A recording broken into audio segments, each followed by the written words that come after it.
Hello, नमस्कार। कैसे हो साथियों? आज हम लोग 23 और 24 दिसंबर के यानी कि जो भी जितना भी सवाल मेरे से यानी कि जो खोज पाया हूँ, ढूंढ पाया हूँ, ठीक है, वो रियल एंड ऑथेंटिक है। ठीक है, तो लगभग जो है 50 सवाल तो नहीं होंगे, 45 सवाल, ठीक है भाई, जरूर लेकर आया हूँ और रियल एंड ऑथेंटिक है। ठीक है भाई, और ये सवाल रिपीट हो रहे हैं। तो आप इसका पीडीएफ हमारे टेलीग्राम चैनल पे डाउनलोड कर सकते हो, डिस्क्रिप्शन बॉक्स में लिंक दे दूंगा। ठीक है भाई, तो चलिए अब स्टार्ट करते हैं। पहला सवाल कह रहा है कि अवतल दर्पण कॉनकेव मिरर की जो फोकस दूरी का चिन्ह होता है, तो भाई साइन वाले आ रहे हैं। इसके पहले जो है जैसे कि ओम का साइन, तो ऐसे इस तरह से पूछा था। ठीक है, रेसिस्टेंस होता है ना भाई, तो इस तरह से पूछा था। फिर बैटरी का साइन किस तरह से दिया जाता है, तो ऐसे करके प्लस माइनस। ठीक है, तो इसमें पूछ दिया कि अवतल दर्पण में फोकल लेंथ का चिन्ह जो होता है, ठीक है, फोकल लेंथ जो चिन्ह होता है नेगेटिव होता है। ठीक है, क्योंकि जो फोकल लेंथ हो जाए, ठीक है, जैसे कि कनकेव मिरर ये है। अब अवतल दर्पण के सामने जो आपतित प्रकाश के साथ जो जैसे कि इन्फिनिटी पे रखते हो, ठीक है, अब ये जो इमेज बनता है रिफ्लेक्ट होके नीचे चलाता है, नहीं टकरा के, लेकिन जो है इमेज रियल वास्तविक बनता है, लेकिन क्या बनता है, उल्टा बनता है, इन्वर्टेड बनता है। समझ में आ गया भाई? समझ में आ गया कि नहीं? वस्तु से छोटा बनता है यानी कि डिमिनिश्ड बनता है। ठीक है, तो ये भी याद रखना। तो लेकिन अभी यहाँ पे फोकल लेंथ की जो चिन्ह होता है वो ऋणात्मक होता है।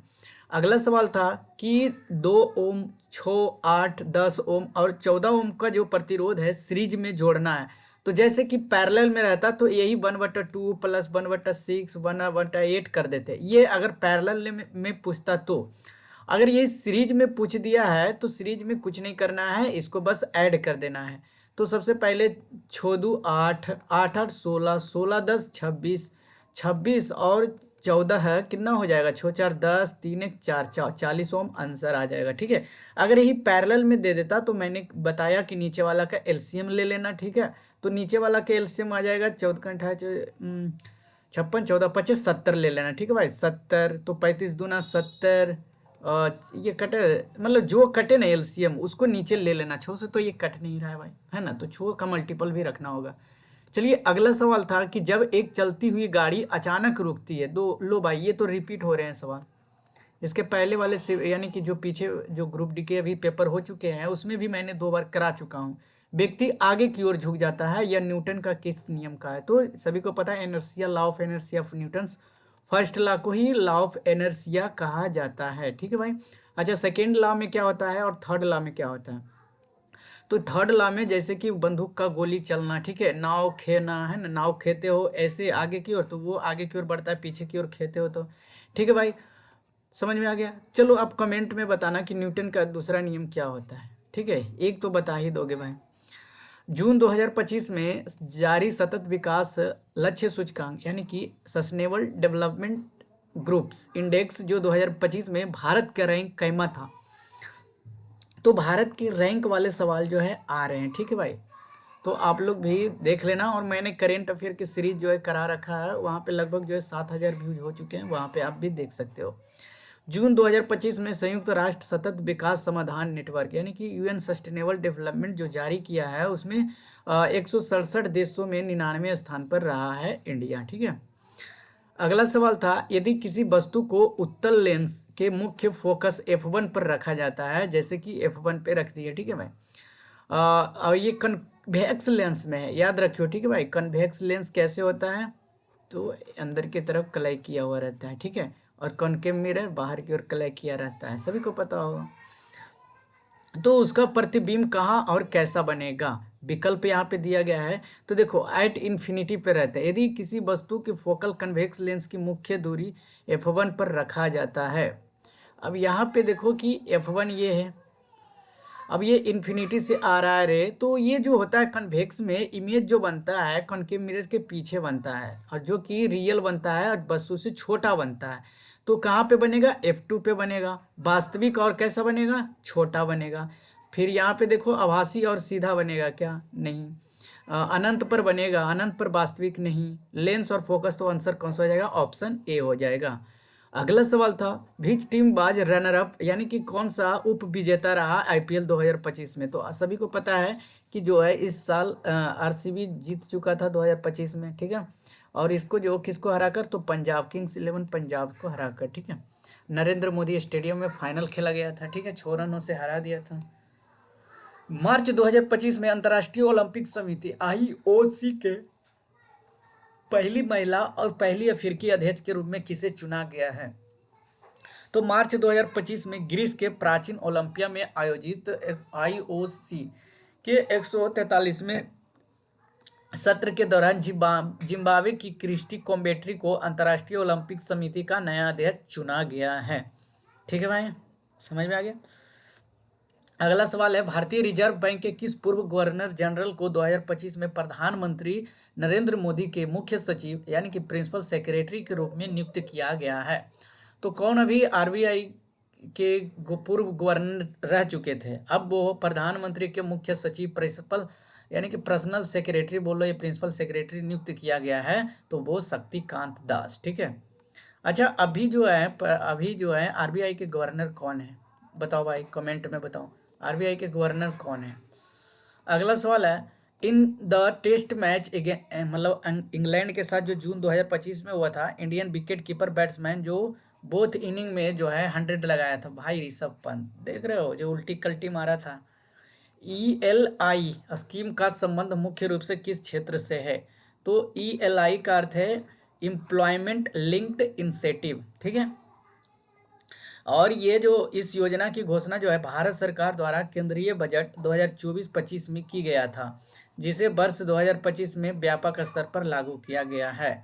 तो यहाँ पे आंसर कौन सा हो जाएगा? एम्प्लॉयमेंट लिंक्ड इंसेंटिव, रोजगार से जुड़ी प्रोत्साहन योजना।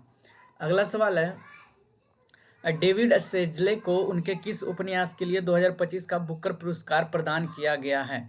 तो देखो भाई, कनाडाई ब्रिटिश लेखक डेविड सेजले ने अपने उपन्यास फ्लैश के लिए 2025 का प्रतिष्ठित जो है बुकर प्राइज जीत चुके हैं। तो फ्लैश आंसर हो जाएगा। पौधों में प्रेनकाइमा, लो भाई फिर से रिपीट हो गया, ये जो है 20 तारीख को ही सोल्यूशन करवाए थे। ठीक है भाई, उत्तक का मुख्य कार्य क्या है? देखो भाई, प्रेनकाइमा जो होता है, एक तो होता है स्क्लेनकाइमा, ठीक है, तो स्क्लेनकाइमा जो होता है, ठीक है, उसमें वो कोकोनट ऑफ हस्क, देखो कोकोनट वाला, नारियल वाला ऊपर का छिलका रहता है, वो स्क्लेनकाइमा का ही कारण होता है। अच्छा, एक प्रेनकाइमा मैंने बताया, और एक होता है कोलेनकाइमा। ठीक है भाई, वो लचीलापन प्रदान करता है और ये सिंपल परमानेंट टिश्यू का भाग होता है। ठीक है भाई, तो आंसर ये जो हो जाएगा स्टोरेज ऑफ फूड होना चाहिए ना भाई, हाँ यही होगा, हाँ यही होगा प्रेनकाइमा का। ठीक है, अस्थि को मांसपेशी से जोड़ने वाले ऊतक को क्या कहा जाता है? तो देखो भाई, क्या बोला है इस पे? बोन टू मसल, B2M, समझ रहे हो, या फिर कह सकते हो मसल टू बोन, तो ये हो जाता है टेंडन और हड्डी भी कह सकते हो। ठीक है भाई, टेंडन हो जाएगा। ठीक है, अच्छा इसमें अगर बोन टू बोन कहे तो लिगामेंट हो जाएगा। ठीक है भाई, लिगामेंट हो जाएगा, बोन टू बोन, ऐसे याद रखियो, बोन टू मास टेंडन। ठीक है, और कार्टिलेज, कान वाले जो देखते हो पत्ती होता है ऊपर, वो होता है कार्टिलेज। मानव शरीर में रक्त प्लाज्मा का मुख्य कार्य क्या होता है?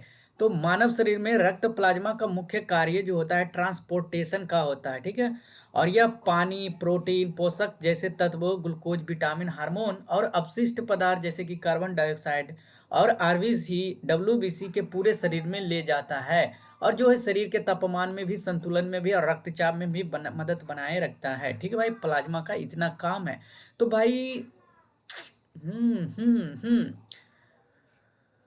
हरम्बा हो, तो भाई यहाँ पे हो जाएगा transport based product and carbon dioxide, यही होना चाहिए। ट्रांसपोर्ट ऑफ ऑक्सीजन सिर्फ थोड़ी बोला है, इसमें बोला कि प्रोटीन, पोषक तत्व, ग्लूकोज, कार्बन डाइऑक्साइड है ना भाई।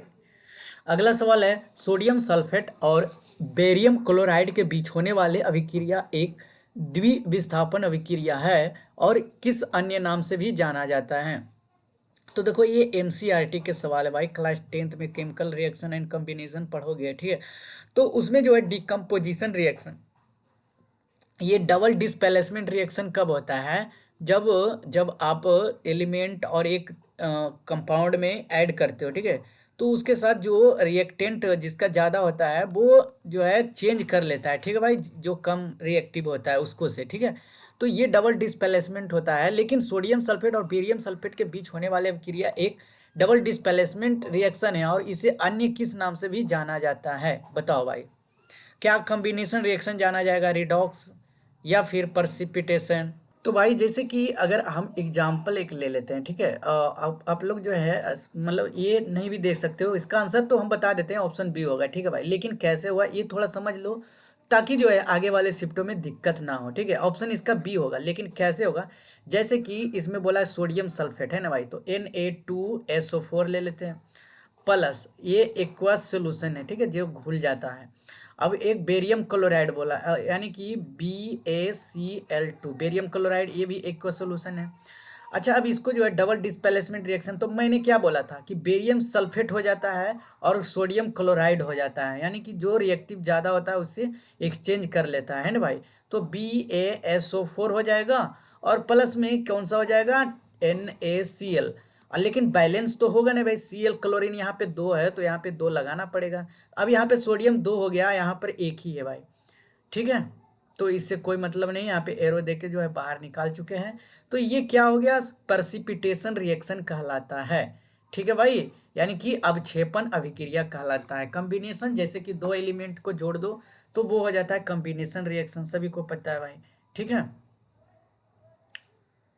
कॉम्बिनेशन रिएक्शन में होता है कि जैसे कोई एलिमेंट है ए और दूसरा एलिमेंट है बी, उसको कॉम्बिनेट कर देता है, यानी कि ए बी बना देता है, ठीक है भाई, यानी कि कॉम्बिनेशन रिएक्शन। पर्सिपिटेशन तो हमने बता दिया। अच्छा, डीकम्पोजिशन रिएक्शन कैसे होता है, ये जैसे कोई एलिमेंट दो कंपाउंड है मिला हुआ है, उसको ए और प्लस बी में जोड़ मतलब अलग कर देता है, ये डीकम्पोजिशन हो जाता है। रिडॉक्स रिएक्शन क्या होता है, जैसे कि सल्फेट SO4 होता है और यहाँ पे 2 आयन निगेटिव होता है, ठीक है, और एक बेरियम सल्फेट Ba2+ है और इस पे पॉजिटिव 2 होता है, तो दोनों जो है यानी कि क्लोरीन, सॉरी मैंने क्या बोला, कि जो रिडक्शन एंड ऑक्सीडेशन में भाग लेता है, ठीक है भाई, दोनों साइड, या तो 1 + Na, जैसे कि सोडियम में Na है 2 8 10 11, ठीक है, तो यानी कि +1 हो जाता है, तो ये यानी कि किसी को दे सकता है या फिर किसी से नहीं रहे तो वो ले सकता है, तो ये रिडॉक्स मतलब जो दे देता है वो रिडॉक्स अभिक्रिया कहलाता है, रिडॉक्स अभिक्रिया, ठीक है भाई। महिलाएं कॉपर टी का उपयोग किसके बचाव के लिए करती है, बताओ भाई। कॉपर टी, तो भाई कॉपर टी जो है एक आईयूडी, ये इसे एक अंतर्गर्भाशी उपकरण कहा जाता है।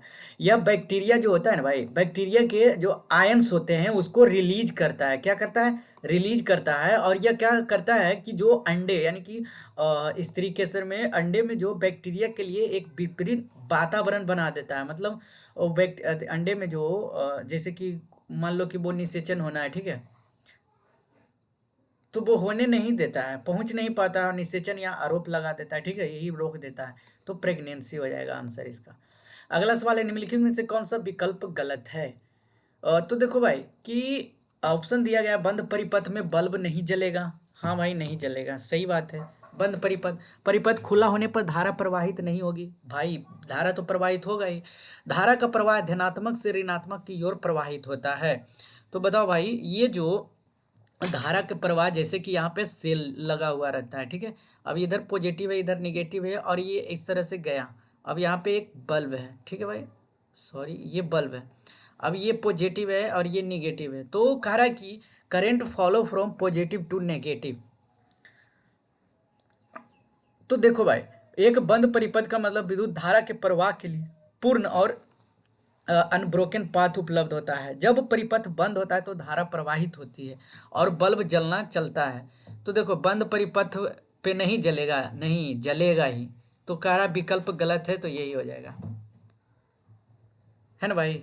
देखो ना भाई, यहाँ पे देखो, जब परिपथ बंद होता है तो धारा प्रवाहित होती है और क्या होता है, बल्ब जलना चाहता है, इसलिए कहा है बंद परिपथ में बल्ब नहीं जलेगा, गलत बयान है, ठीक है, बाकी सब सही था। ओम के नियम के अनुसार यदि प्रतिरोध आर को मतलब कांस्टेंट रखते हैं, यानी कि जो है वही रखते हैं, ठीक है, और विभवांतर यानी कि पोटेंशियल डिफरेंस को आधा कर दिया जाए तो क्या होगा, तो सभी को पता है V बराबर क्या होता है IR। अब कह रहा है कि यहाँ पे देखो कि I बराबर क्या होता है V/R हो जाएगा, है ना भाई, ये भी हो सकता है। तो इसमें कहा है कि कांस्टेंट यानी कि आर को नियत रखा जाता है, जो है वो कांस्टेंट है, ठीक है। और ये विभवांतर यानी कि भी को क्या किया जाता है, आधा कर दिया जाता है भाई। तो भी को ही आधा कर दिया जाए तो 1/2 इंटू वी आर हो जाता है कि नहीं। तो ये कहाँ हो गया, हाफ गुना हो जाएगा ना भाई। ये क्या हो गया, आधी हो जाएगी। तो धारा कैसी हो जाएगी, आधी हो जाएगी। धारा पूछा है लोहे में जंग लगने के लिए कौन सा कारक उत्तरदायी है। लोहे में जंग लगना कैसा है, रासायनिक परिवर्तन है। और ये किसके कारण होता है, ऑक्सीडेशन अभिक्रिया के कारण होता है। जब लोहा लंबे समय तक हवा और नमी के संपर्क में रहता है तो उनके साथ क्रिया करके लाल भूरे रंग की परत बना देता है। ठीक है भाई दोस्तों, यहाँ पे हो जाएगा ऑक्सीजन और नमी दोनों।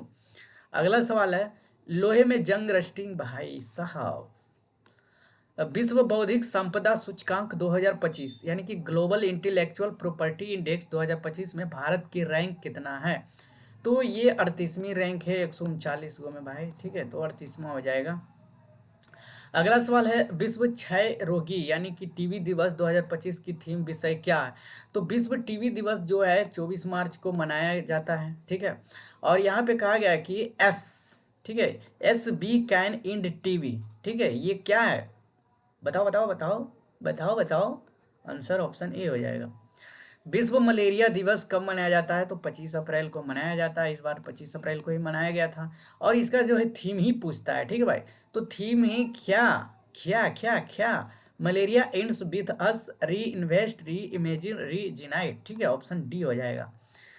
सतत विकास इंडेक्स 2025 में भारत के रैंक का स्कोर कितना है। अभी हमने बताया, ये ऑप्शन में आपको कमेंट में बताना होगा।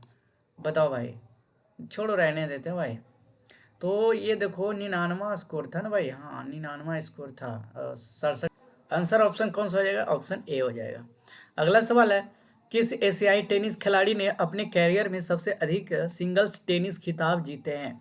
तो देखो चीन के लीना, ठीक है भाई, उन्होंने जो टेनिस में अपने कुल कैरियर में 9 WTA एकल खिताब जीत चुकी है, वर्ल्ड टेस्ट एशियाई टेनिस, ठीक है भाई। और 2 ग्रैंड स्लैम शामिल है जो कि 2011 फ्रेंच ओपन, 2014 ऑस्ट्रेलिया ओपन शामिल है। और वह ग्रैंड स्लैम एकल खिताब जीतने वाली पहली एशियाई खिलाड़ी बनी थी। निम्नलिखित में विकल्पों में कौन सबसे अधिक अभिक्रियाशील धातु है। अभिक्रियाशील धातु बताओ भाई, ट्रिक बताओ, हम बताता हूँ, ठीक है, रिएक्टिविटी सीरीज का। तो भाई ये सवाल छूट गया था क्या। अच्छा, ये 11वें अंतर्राष्ट्रीय योग दिवस के आधिकारिक और थीम पूछा है, ठीक है भाई। तो बताओ, तो इसमें था yoga for one earth and one health, ठीक है। ये सवाल के पास हम सब हैं। आंसर हो जाएगा कर्नाटक। अगला सवाल है वर्ष 2025 में किस बार सिद्ध हॉकी खिलाड़ी को भारत का सर्वोच्च नागरिक सम्मान पद्म भूषण से सम्मानित किया गया है। तो PR श्रीजेश यानी कि ये जो विकेट कीपर रह चुके हैं, ठीक है। मनप्रीत सिंह कैप्टन थे, हरमनप्रीत सिंह तो अलग ही हैं, PR श्रीजेश। अच्छा, हरमनप्रीत सिंह को, मनप्रीत सिंह तो कबड्डी वाले हैं। न्यूटन गति के तीसरे नियम के संबंध में निम्नलिखित में से कौन सा वाई फोर्स, बल एक ही वस्तु नहीं, क्रिया और प्रतिक्रिया अलग अलग समय पर लगे, बल हमेशा दो, प्रतिक्रिया बल हमेशा क्रिया बल से अधिक होता है, बताओ। तो न्यूटन के तीसरे नियम जो है प्रतिक्रिया के लिए हमेशा एक समान विपरीत प्रतिक्रिया होता है।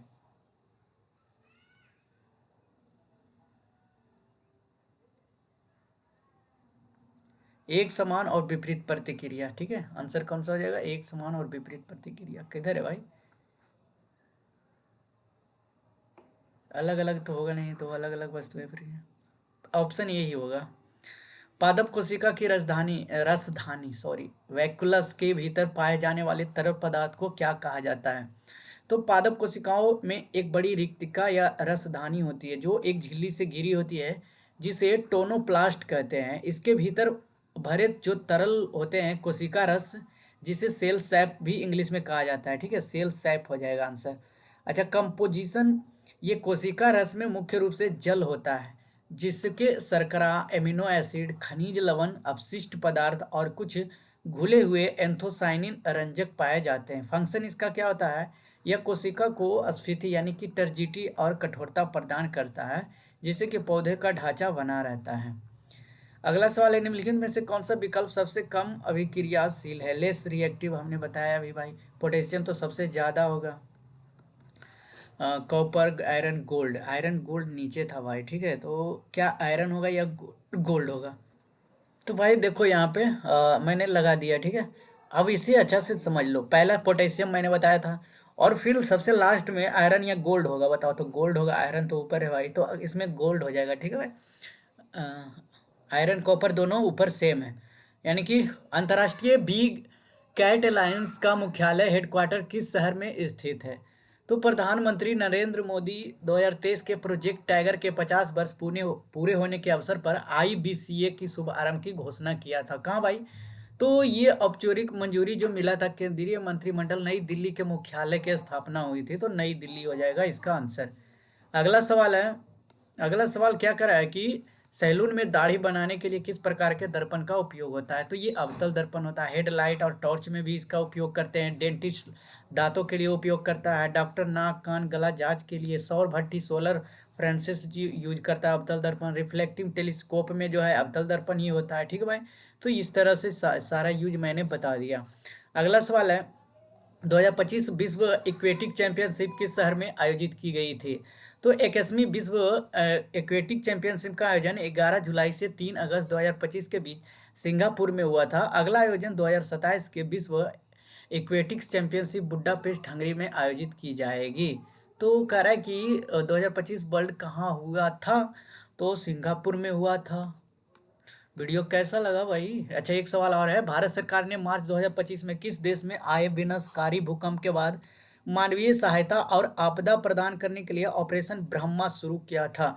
तो 28 मार्च 2025 को थाईलैंड और कुछ हिस्से में 7.7 तीव्रता के भूकंप आया था, जिसमें म्यांमार, मांडले और युगान जैसे क्षेत्रों में भारी तबाही हुआ था। और क्विक रिस्पॉन्स में भारत ने जो है नेबरहुड फर्स्ट पॉलिसी के तहत म्यांमार के लिए फर्स्ट रिस्पॉन्डर सबसे पहले सहायता पहुंचाया था। आईएनएस सतपुड़ा और आईएनएस सावित्री को भी इस राहत सामग्री में यांगून भेजा था, ठीक है भाई। तो म्यांमार हो जाएगा इसका आंसर। अब बताओ कैसा लगा वीडियो, कमेंट में जरूर बताओ।